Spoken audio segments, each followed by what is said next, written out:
বহিষ্কার এই শব্দটি আজকে নিজেই লজ্জা পাচ্ছে বাংলাদেশে এর ব্যবহার এবং প্রয়োগ দেখে। আজকে বাংলাদেশের অধিকাংশ রাজনৈতিক দলগুলো এই শব্দটিকে পুঁজি করে ব্যবহার করে প্রতিনিয়ত অপরাধী তৈরি করে যাচ্ছে, প্রতিনিয়ত ধর্ষক, চাঁদাবাজি, খুনি তৈরি করে যাচ্ছে। চলুন ব্যাখ্যা করি। আজকে বাংলাদেশের রাজনৈতিক দলগুলোকে যদি প্রশ্ন করা হয়, ভাই তোমার দলের অমুক নেতা তো অমুক জায়গাতে চাঁদাবাজি করেছে, তোমার দলের অমুক নেতা তো চাঁদা না দেওয়ার কারণে কোনো ব্যক্তিকে পাথর মেরে আইয়ামে জাহিলিয়াতের যুগের মতো করে হত্যা করেছে, তোমার দলের নেতাকর্মী তো দলবদ্ধভাবে অমুক জায়গাতে ধর্ষণ করেছে কোনো ব্যক্তির স্ত্রীকে চাঁদা না দেওয়ার অপরাধে, তখন তারা কিছু শব্দ বারবার প্রয়োগ করে।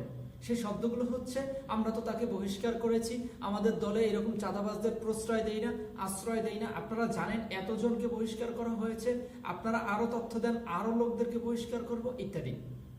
আপনি দেখবেন কেন্দ্রীয় নেতা থেকে শুরু করে সেই দলের সমর্থক পর্যন্ত স্পষ্টভাবে এই একই জিকির করতে থাকে।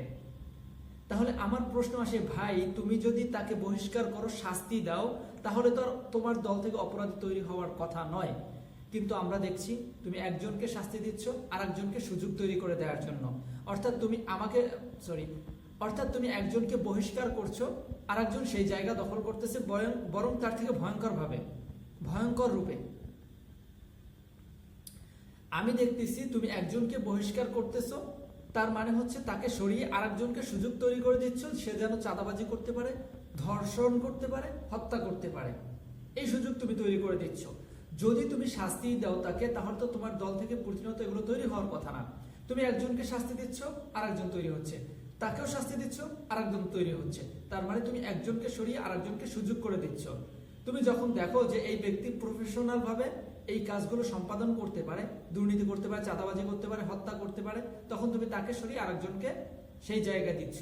যদি এইটাই না হতো, তাহলে তুমি স্থায়ী সমাধানের দিকে হাঁটতে। স্থায়ী সমাধান কি? যদি এইটাই না হতো, তাহলে তুমি স্থায়ী সমাধানের দিকে হাঁটতে। এই চাঁদাবাজ, দুর্নীতিবাজ, অপরাধী দমনের স্থায়ী সমাধান কি? স্থায়ী সমাধান হচ্ছে, অন্য দলের কোনো ব্যক্তি যদি চাঁদাবাজি করে, দুর্নীতি করে, হত্যা করে, ধর্ষণ করে, তাহলে তুমি তার ব্যাপারে যে ভূমিকা পালন করো, তোমার দলের ঠিক সাবেক নেতাকর্মী অর্থাৎ যাকে তুমি বহিষ্কার করছো, তার ব্যাপারেও তো একই ভূমিকা পালন করতে, বরং তার থেকে আরো বেশি করতে। কিন্তু তুমি সেটা করো না। আজ দেখবেন বাংলাদেশের কোনো রাজনৈতিক দল তার নেতাকর্মীর ব্যাপারে যদি কখনো শাস্তি দেয়, বহিষ্কার পর্যন্ত সীমাবদ্ধ থাকে। বহিষ্কারের পর তারা প্রেস ব্রিফিং করে, মিটিং করে, শেষ। কিন্তু কখনো দেখবেন না তারা প্রকাশ্যে এসে দাবি তুলছে যে তাকে আইনের আওতায় আনতে হবে, তাকে শাস্তি দিতে হবে, যেটা তারা অন্য দলের নেতাকর্মীদের ব্যাপারে করে থাকে। আজকে যদি সমাজে কোথাও ধর্ষণ হয়, যেমন এই পাথর দিয়ে হত্যা করার ঘটনাটাই যদি অন্য কোনো দলের নেতাকর্মীরা করতো, তাহলে আজকে কি করতো? তারা মিছিল করতো, মিটিং করতো, সমাবেশ করতো, পুলিশের উপর চাপ প্রয়োগ করতো, সরকারের উপর চাপ প্রয়োগ করতো, কিন্তু নিজের দলের নেতাকর্মীর ব্যাপারে করে না দেখেই আজকে প্রতিনিয়ত এই অপরাধীগুলো তৈরি হচ্ছে। আর যদি করতো, তাহলে পরবর্তীতে যে তৈরি হয়ে বসে আছে সে সতর্ক হয়ে যেত। আজকে অপরাধীরা কি মনে করে? অপরাধীরা মনে করে আজকে আমি 5 দিন, 10 দিন, 20 দিন এরকম অপকর্ম করব, 1 বছর 2 বছর অপকর্ম করব, এর সর্বোচ্চ শাস্তি হচ্ছে আমাকে বহিষ্কার করা। আমাকে বহিষ্কার করবে বা 2-4 দিন জেলে যাব, তারপর আমি লিঙ্ক তৈরি করে আবার জেল থেকে বেরিয়ে এসে দিব্যি ঘুরে বেড়াবো, শান্তিতে থাকবো, ব্যাস।